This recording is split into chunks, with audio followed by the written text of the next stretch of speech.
चलिए आज शुरू करते हैं संविधान के जो विदेशी स्रोत हैं, मतलब कौन कौन से देश से हमारे संविधान के लिए शासनात्मक कार्य प्रणाली है, जो भी विधि प्रक्रिया है, निर्माण प्रक्रिया है, जो भी लिया गया, उन सभी स्रोतों के बारे में आज वर्णन करने वाले हैं अपन। तो सबसे पहले स्टार्ट करते हैं जो संयुक्त राज्य अमेरिका है वहाँ से।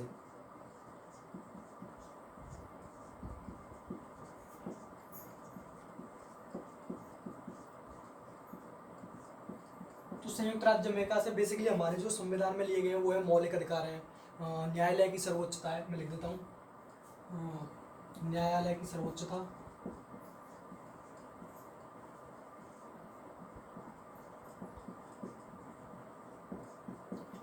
न्यायपालिका की स्वतंत्रता,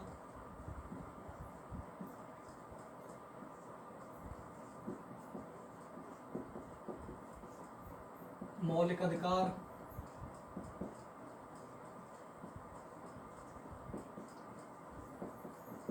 तो ये मौलिक अधिकार है, न्यायालय की सर्वोच्चता है, न्यायालय की जो स्वतंत्रता है, और हमारे जो देश के जो राष्ट्रपति होते हैं उस पर महाभियोग कैसे लगाया जाता है, राष्ट्रपति पर महाभियोग, जो उच्चतम न्यायालय के न्यायाधीश होते हैं उनको कैसे हटाया जाता है, वित्तीय आपात वगैरह ये सब उच्च एवं उच्चतम न्यायालय के न्यायाधीशों को हटाने की प्रक्रिया,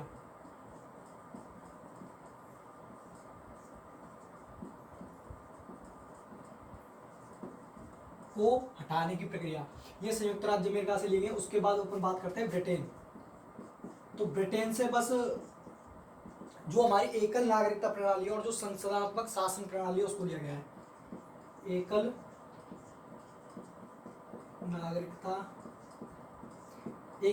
लिख रहा हूं मैं बस इसको। दूसरी है संसदात्मक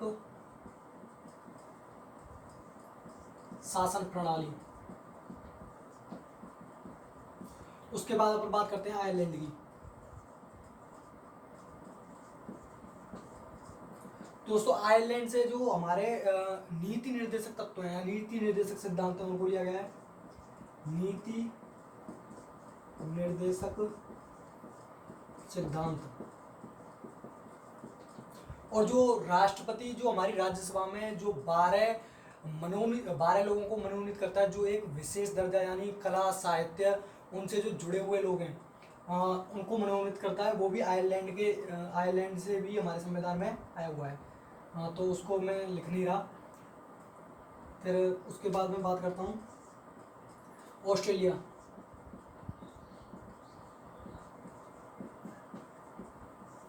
दोस्तों ऑस्ट्रेलिया से हमारी जो प्रस्तावना की भाषा है समवर्ती, उनका प्रावधान है।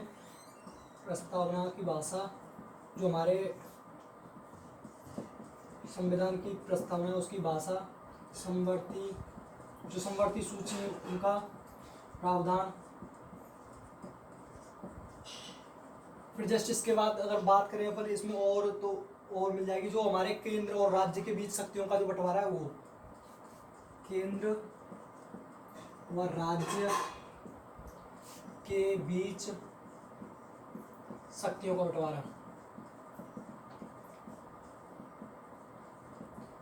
फिर बात करते हैं अपन ऑस्ट्रेलिया के बाद मतलब अपना संयुक्त राज्य अमेरिका, इसमें मौलिक अधिकार हो गए, न्यायालय की सर्वोच्चता हो गई, न्यायालय की स्वतंत्रता हो गई, किस तरह न्यायालय अपना निष्पक्ष रूप से निर्णय कर सकता है, राष्ट्रपति पर महाभियोग, जैसे हमारा राष्ट्रपति चुना जाता है उसे हटाया कैसे जाता है, उस पर महाभियोग बिठाया जाता है, उच्चतम न्यायालय के न्यायाधीश और वित्तीय आपात, ये सारा संयुक्त राज्य अमेरिका से लिया गया है। उसके बाद ब्रिटेन की जो हमारी एकल नागरिकता प्रणाली है, संसदात्मक शासन प्रणाली, उसको लिया गया है। फिर उसके बाद आयरलैंड से नीति निर्देशक तत्व है और जो राष्ट्रपति द्वारा मनोनीत किए जाते हैं विशेष दर्जे के, जैसे कला साहित्य, इनमें जो भी प्रखर हुए लोग हैं, मतलब इनमें जो उठे हुए लोग हैं, जो जुड़े हुए लोग हैं, मतलब उनको मनोनीत किया जाता है राष्ट्रपति द्वारा।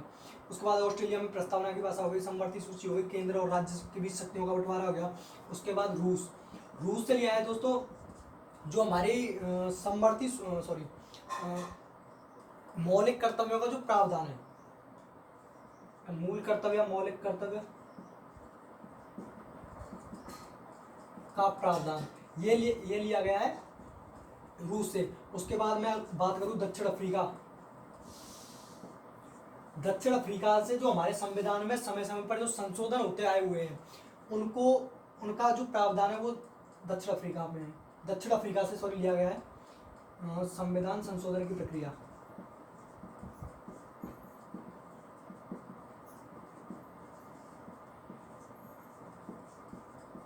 अब इसमें एक जर्मनी रह रहा है, अरे कनाडा।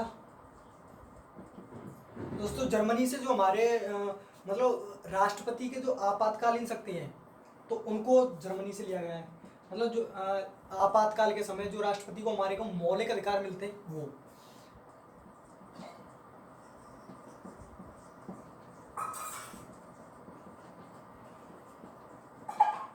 और जो कनाडा है उसमें जो संघ और राज्य के बीच जो शक्तियों का बंटवारा है उसके बारे में वर्णन करता है।